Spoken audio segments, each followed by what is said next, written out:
मुझे ऐसा लगता है कि ज़िंदगी को ना मुश्किल हम खुद बनाते हैं और आसान भी खुद ही कर सकते हैं। सर्दियों की सुस्ती को अपनी कमज़ोरी नहीं बल्कि इसको अपनी समझदारी से हैंडल करने की कोशिश करें। अस्सलाम वालेकुम माय यूट्यूब फैमिली, हाज़िर अपनी एक नई रूटीन के साथ। आज की रूटीन में आप लोगों के साथ अपनी रोज़मर्रा की ज़िंदगी को बहुत ईज़ी, स्ट्रेस फ्री बनाने के साथ-साथ टाइम मैनेजमेंट करने की कुछ आप लोगों के साथ टिप्स शेयर करूँगी।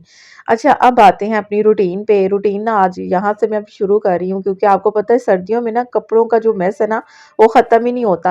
अलमारी को जितना मर्ज़ी आप सेट करके रखें, हर दूसरे दिन, तीसरे दिन इसका बुरा हाल हुआ होता है। और जब तो सर्दियों में ना वैसे ही अलमारी का बुरा हाल हुआ होता है, कपड़े इतने ज़्यादा होते हैं ना कि इनको बिल्कुल एडजस्ट करना इतना मुश्किल लग रहा होता है। लेकिन सिंपल टिप्स आप लोगों के साथ मैं शेयर करूँगी जिससे मेरी अलमारी ना हर वक़्त ऑर्गनाइज़ रहती है और बिल्कुल साफ़ रहती है। और बच्चों के मामले में मैं आप लोगों के साथ थोड़ी-सी टिप्स शेयर करूँगी, बस माएँ उनको फ़ॉलो कर लें, कभी भी आपकी वार्डरोब ख़राब नहीं होगी। तो यहाँ पे मैं अभी आप लोगों के साथ टिप शेयर करती हूँ कि यहाँ पे ऊपर वाला जो मेरा पोर्शन है ना, वहाँ पे मेरे सारे जो घर वाले हैं ना, वो कपड़े पड़े हुए हैं, साथ में मैंने हेयर ड्रायर रखा हुआ है क्योंकि सर्दी का मौसम है और इस मौसम में ना बाल बहुत ज़्यादा गीले होते हैं जैसे ही आप शावर लें। तो इसका बेहतरीन हल यही है कि आप ड्रायर लेके आएँ, हेयर ड्रायर, और उससे बालों को ना ड्राई कर लिया करें। नीचे वाला जो पोर्शन है, उधर मैंने अपने हैंड बैग और साथ में कैप, शॉल, जर्सियाँ वगैरह रखी हुई हैं, और जो नीचे वाला है वहाँ पे शादियों वगैरह पे पहनने वाले कपड़े मैंने कवर करके ना बस रखे हुए हैं। अच्छा, कुछ दिन पहले मैंने आप लोगों के साथ हैंडबैग का डिस्प्ले शेयर किया था और वो सारी शॉप मैंने आपको दिखाई थी और मैं ये वाला बैग वहाँ से लेके आई थी। और अभी बस वॉलड्रॉब खोली तो मुझे नज़र आ गया, मैंने कहा चलो आप लोगों के साथ शेयर कर दूँ क्योंकि मुझे किसी ने कहा था कि आप कौन-सा बैग लेके आई थी?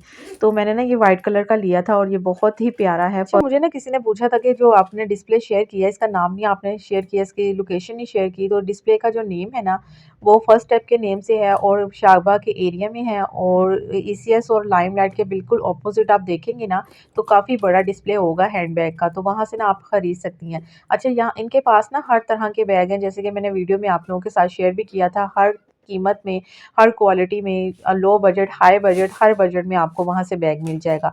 और जो मेरे रेगुलर बैग हैं वो वैसे ही पड़े हुए हैं, और जो मुझे कहीं यानी कि किसी के घर या कोई ऐसे इवेंट पे जाना होता है, भई साफ-सुथरा बैग हो, तो वो मैंने ना इस तरह से कवर करके रखी होती है। अच्छा, यहाँ पे मैं आप लोगों के साथ एक टिप शेयर करूँ कि आप देख लें, मैंने अपनी ना वॉलड्रॉब में यहाँ अलमारी के अंदर ही ना एक मनी बॉक्स रखा हुआ है कि जैसे ही थोड़ा बहुत मेरा बजट होता है डेली का, ₹20, ₹50, ₹100, ₹200, जितना भी मेरे बजट होता है ना, तो मैं इस मनी बॉक्स में डाल देती हूँ। इससे ये होता है कि भई कुछ महीनों के बाद अच्छा खासा एक अमाउंट बन जाता है जिससे आप अपने किचन की, अपनी ज़रूरत की चीज़ें या कुछ भी खरीद सकती हैं। तो मेरे ख़्याल से हर औरत को ही इस तरह का ना मनी बॉक्स अपनी अलमारी के अंदर रखना चाहिए। जैसे आप अलमारी खोलें, आपका ध्यान पड़े, आपके ज़हन में हो भई मैंने डेली के डेली थोड़े बहुत पैसे जो है ना सेव करने हैं। ज़रूरी नहीं कि आप बहुत ज़्यादा पैसे सेव करें तो ही आप एक अच्छी अमाउंट जमा कर सकती हैं, नहीं। अगर आप थोड़े-थोड़े भी करते रहें, थोड़े-थोड़े से भी आप बहुत कुछ हासिल कर सकती हैं। तो अभी बस मैं जो है ना अभी अपनी बेटी के कपड़े प्रेस करने लगी थी, और सिंपल हल यही है कि माएँ जो परेशान रहती हैं ना कि जैसे ही थोड़े से बच्चे बड़े हो गए हैं, तो अलमारियाँ जो है ना बिल्कुल उधम-उधम हुई होती हैं, कोई कपड़ा इधर से उधर मिलता नहीं है, और जैसे ही 3-4 दिन के बाद जब माएँ अलमारी को खोलती हैं ना, तो हाल बुरा हुआ होता है। तो इसका सिंपल हल यही है कि जो घर में बच्चों के पहनने वाले कपड़े हैं ना, वो इलादा करें, उन्हें तह लगाएँ और उनको जो है ना आप अलमारी के अंदर ना तरतीब से ना जोड़ दें। लेकिन जो बच्चों ने बाहर पहन के जाने होते हैं, जैसे कि कहीं आप जा रही हैं, किसी के घर जा रही हैं, तो वो वाले कपड़े ना आपने अलहदा करने हैं, उनको प्रेस करना है। बहुत सी मेरी ऐसी बहनें इस बात पे भी अब होंगी कि आपकी डेली की रूटीन को मैनेज करना इतना मुश्किल लग रहा होता है, सारा दिन की रूटीन को हम बिना हेल्पर इतनी मुश्किल से मैनेज कर रहे होते हैं। मुझे पता है हर चीज़ को मैनेज करना बहुत मुश्किल है, लेकिन आपकी आप ही आप लोगों के लिए सिंपल टिप्स शेयर करती रहती हैं, और इस टिप को भी आपको सिंपल बनाने का एक बिल्कुल आसान सा तरीका यही शेयर करूँगी कि आपने जो है ना इस कपड़ों वाली जो प्रेसिंग की बात है ना, वो सारा दिन पे नहीं रखनी, क्योंकि सारा दिन में हमारे पास और बहुत सारे ऐसे काम होते हैं जिससे ना बहुत ज़्यादा थकन भी फ़ील हो रही होती है। वैसे ही सर्दी है तो बहुत मुश्किल लग रहा होता है। तो मैंने इस रूटीन को कहाँ पे सेट किया होता है भई, जब बच्चों को रात को सुलाने के बाद ना देखती हूँ कि हस्बैंड ने आज लेट आना है, और बस उस दिन कपड़े वगैरह प्रेस करने वाले या अलमारी साफ़ करने वाली वो काम मैं कर लेती हूँ। तो ये कामों को ना वो उस टाइम सेट करें, बजाए कि आप सारा दिन में कोई टाइम इनके लिए निकालें, नहीं।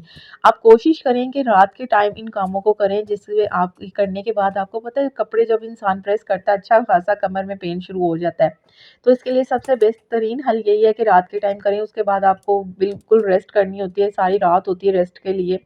तो मैं तो इस तरह से करती हूँ। अभी बच्चों को सुलाने के बाद इनके बाबा ने बस लेट आना था, तो मैं बस फिर कपड़े वगैरह प्रेस करने लगी थी। आज मेरा मिशन था कि जो है ना अपनी बेटी के जो सारे कपड़े हैं ना वो प्रेस कर लूँगी, और कल का जो है ना वो फिर अपने बेटे के कर और लूँगी। हस्बैंड के कपड़ों को ऐसा होता है कि जैसे ही मैं कपड़े वॉश करती हूँ हल्के-हल्के से वो गीले होते हैं ना स्पिनर के बाद, तो उनको प्रेस करने में ना बहुत ईज़ी होता है। तो उनके तो मैं उसी टाइम कर लेती हूँ, लेकिन बच्चों के ना अच्छे खासे फिर टाइम लगता है बच्चों के प्रेस करने में, क्योंकि छोटे कपड़ों को ना प्रेस करने में मेरे ख़्याल से ना ज़्यादा टाइम लगता है। कि बड़े कपड़ों को तो ईज़िली बंदा जल्दी-जल्दी से कर लेता है, लेकिन एक-एक कपड़ा छोटा-छोटा इसको प्रेस करना थोड़ा-सा टाइम तो लगता है, लेकिन इस टाइम को आपने मैनेज ऐसे ही करना है कि रात के टाइम इनको करें, जिससे आपको थकन भी ना हो और ईज़ी से ना आप सारे कपड़ों को प्रेस कर लें। और खुद के कपड़े अच्छा मैं प्रेस करके नहीं रखती, मैंने कहीं जाना होता है ना मैं उसी टाइम जल्दी-जल्दी से ना बस कर लेती हूँ अपने कपड़े। लेकिन बच्चों का अब यही है कि बच्चे थोड़े से बड़े हो गए हैं, फिर अलमारी में से ना सर्दी है और वैसे ही इतनी जैकेटें और हुडी वगैरह पड़ी होती हैं कि बिल्कुल स्पेस नहीं होती। फिर उस स्पेस को बचाने का भी सिंपल सा यही हल है कि भई कपड़े जो है ना प्रेस करके ना वो हैंग कर दूँ। और मेरी बेटी अब थोड़ी-सी बड़ी होगी ना, अपनी मर्ज़ियों से जब कपड़े निकालती है ना, इतना बुरा हाल करती है ना अलमारी का। तो इस परेशानी से बचने के लिए भी ना अब मैंने उसको जो घर में पहनने वाली उसके कपड़े अलहदा कर दिए हुए हैं, और जो बाहर पहनने वाले हैं ना, तो वो फिर मैंने अलहदा करके ना इस तरह से प्रेस करके ना हैंग कर देती हूँ अब। तो इस तरह से मुझे भी बहुत आसानी हो गई हुई है और उसको भी अब टेंशन नहीं होती, नहीं तो वो अलमारी खोल के ना परेशान खड़ी रहती थी कि मम्मा क्या पहनूँ जब भी कहीं जाना होता था। तो इसलिए उसके कपड़े इतने ज़्यादा हैं माशाल्लाह से, फिर भी जब मैं मशीन लगाती हूँ, जब कपड़े वॉश कर रही होती हूँ ना, तो सबसे ज़्यादा उसी के कपड़े होते हैं, लेकिन फिर भी उसका गिला होता है कि मेरे पास कपड़े नहीं हैं।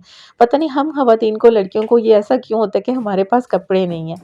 तो यहाँ पे मैंने सारी जो है ना इसके कपड़े वगैरह प्रेस कर दिए थे, और जो जैकेट वगैरह थी, जो कोट थे, वो भी मैंने हैंग किए होते हैं, और जो घर में पहनने वाली है वो बस तह वगैरह लगा के ना मैंने रखी होती हैं। तो इस तरह से मैंने ये सारी अलमारी आज इसकी सेट कर दी थी, और अभी मुझे इतनी ज़्यादा थकन फ़ील हो रही थी, दिल कर रहा था कि भई चाय बनाऊँ। तो अब यहाँ पे देख लें सारी अलमारी जो है ना बिल्कुल ऑर्गनाइज़ है, कोई कपड़ा इधर का इधर नहीं होता। सिंपल बच्चों ने कोई चीज़ लेनी भी होती है, अपनी मर्ज़ी के भी कपड़े लेने होते हैं ना, तो उनको पता भी इन्हीं कपड़ों में से हमने लेने हैं। तो बाहर वाले कुछ माएँ होती ना, बच्चे जब अपनी मर्ज़ी थोड़े से बड़े होते हैं, मर्ज़ी कर रहे होते हैं कि हमने ये वाला पहना है, और माएँ अपनी मर्ज़ी चला रही होती हैं, तो वहाँ पे ना काम ख़राब होता है। बस थोड़ा-सा अपना माइंड चेंज करें, बच्चों को समझाने का ना थोड़ा-सा अपना नज़रिया चेंज करें।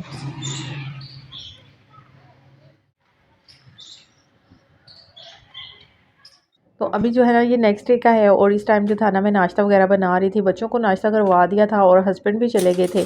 और टाइम जो था ना आज थोड़ा-सा मैं लेट उठी थी, क्योंकि रात को ना मैंने अच्छा खासा टाइम जो था ना अपनी अलमारियों को साफ़ करने पे लगा दिया था। कुछ कपड़े वगैरह प्रेस करने थे, जैसे कि आप लोगों ने देखा, तो काफ़ी ज़्यादा टाइम हो गया था। इसका मतलब ये नहीं है कि हम हर वक़्त ही काम करते रहे और अपनी भई सेहत को ना देखें। मेरे ख़्याल से ना हर काम को तरतीब से के साथ किया जाए ना, तो फिर थकन होती है और ना ही इंसान परेशान होता है। क्योंकि एक माँ का ना बिल्कुल एक्टिव रहना बहुत ज़रूरी होता है, क्योंकि हमने सारा दिन अपने घर को, बच्चों को, हर चीज़ को देखना होता है, जिनके साथ-साथ रूटीन शेयर करूँगी, और साथ-साथ ना आप लोगों के कुछ मुझे कमेंट्स रिसीव हुए थे, तो मैंने सोचा चलो इस वीडियो में ना वो कमेंट भी आप लोगों के साथ शेयर कर दूँगी। साथ में रूटीन्स के साथ-साथ टिप्स भी शेयर करूँगी, और इन कमेंट्स के बारे में भी आप लोगों के साथ डिस्कस करूँगी। मुझे किसी ने कमेंट किया था कि आप ही मेरे चैनल को ना तकरीबन 8 महीने हो गए हैं, तो व्यूज़ ना बहुत कम आते हैं, 30-40 व्यूज़ आते हैं। तो यहाँ पे देखें अभी आपके 8 महीने ही आपके चैनल को हुए हैं, तो आपके व्यूज़ अभी 150 आते हैं। तो आप यकीन करें मेरे चैनल को 1 साल से भी ज़्यादा हो गया था, जब जाके मेरे 100-200 व्यूज़ आते थे, और अब जाके अल्हम्दुलिल्लाह से थोड़े से व्यूज़ चलो अच्छे हो गए हैं कि चैनल मोनेटाइज़ हो गए। लेकिन अर्निंग उस लिहाज से नहीं हो रही कि मैं ये कहूँ कि मेरी बहुत ज़्यादा अर्निंग हो रही है, अभी ऐसा कुछ भी नहीं है। और मुझे अल्हम्दुलिल्लाह से एडसन वगैरह हर चीज़ मेरी ओके है। बस ये $100 कब कंप्लीट होंगे ये अब मुझे भी नहीं पता, क्योंकि 100 जब होते हैं फिर ही आप जो है ना निकलवा सकते हैं। तो उससे पहले नहीं निकलवा सकते। व्यू की आप टेंशन बिल्कुल ना लें, बस अपना काम करती रहें, और कोई वीडियो एक भी आपकी हिट कर गई, अच्छे व्यूज़ ले गई, तो मेरे ख़्याल से चैनल की एक बेस बन जाएगी। तो मेरी वीडियो ना थोड़े दिन पहले ही तकरीबन 1-2 महीने पहले ही 10,000 उसने व्यूज़ लिए थे। तो जिसकी वज़ह से मेरी थोड़ी-सी ऑडियंस अच्छी हो गई और व्यूज़ भी अच्छे हो गए। ये सारी गेम ही सब्सक्राइबर की होती है। जैसे-जैसे आपके सब्सक्राइबर भी बढ़ते हैं ना, तो वैसे-वैसे आपके व्यूज़ भी बढ़ना शुरू हो जाते हैं।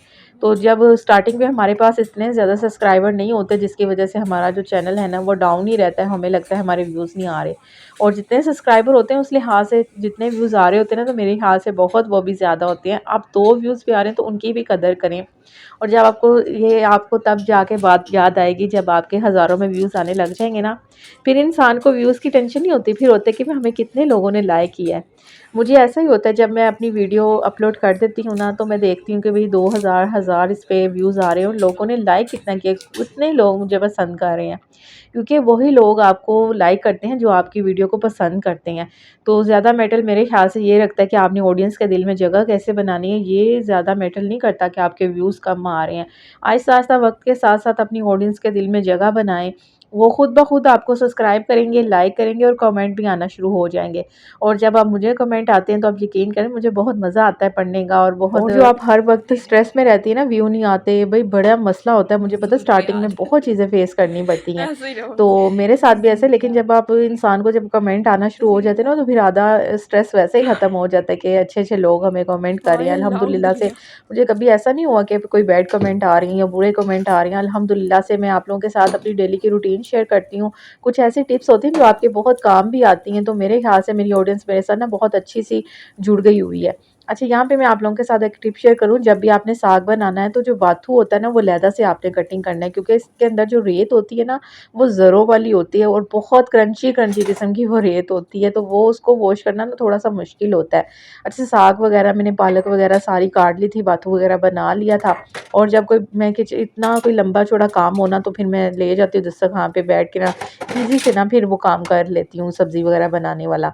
उसके बाद ये नाश्ते के बर्तन सुबह के पड़े हुए थे, क्योंकि साग वाला काम था। मैंने कहा साग बना के ना दोबारा फिर जो है ना किचन में आऊँगी और नाश्ते के जो बर्तन है ना वो वॉश कर लूँ, क्योंकि रात को सारा मैंने किचन साफ़ वगैरह करके ही सोई थी। और ये बड़ा फ़ायदा होता है जब रात को आप किचन साफ़ करके क्लीन करके सोती हैं, तो फिर सुबह उठ के इतना ज़्यादा कोई बर्तनों का बुरा हाल नहीं होता, सिंक का बुरा हाल नहीं होता। तो साथ के साथ जब बर्तन वॉश हो रहे होते हैं, किचन साफ़ हो रहा होता है, इसलिए कोशिश किया करें कि रात को ना अपना किचन ज़रूर साफ़ किया करें। इससे आपकी सुबह की रूटीन बहुत ईज़ी होती है। बहुत से ऐसे काम होते हैं जो हमें रात को ही कर लेने चाहिए, सुबह उठ के हमें बहुत रिलैक्सेशन फ़ील होती है, कोई इतने ज़्यादा काम नहीं होते। जैसे कि आप मेरा किचन देख लें कितना क्लीन था, 2-4 प्लेटें थी बस नाश्ते की, और साथ मैंने साग वगैरह बनाने बैठ गई थी, क्योंकि मुझे पता था कि वहाँ जो है ना लंबा चौड़ा मेरा काम है साग बनाने में ना।